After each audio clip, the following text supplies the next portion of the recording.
na watu wengi wanaowekeza katika jiji letu la Arusha wanawekeza wakiwa na lengo la kwamba serikali itengeneze miundombinu.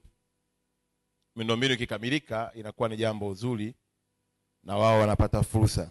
Nakwambia tu Mheshimiwa Mwenyekiti, mwezi wa 8 Mungu akipenda, Arusha jiji au jimbo letu la Arusha na mkoa wa Arusha utakuwa mwenyeji wa bunge la IPU. Bunge linaloleta waheshimiwa wabunge wa nchi zote duniani, na kila nchi watakuja wabunge 5 Manake Arusha takuwa na wabunge wa dunia wasiopungua 2000. Uwepo wao katika mkoa wetu na jiji letu si tu kwamba unatoa taarifa kwa dunia kwamba Tanzania ni salama, lakini pia unaleta uchumi na kutangaza taifa letu.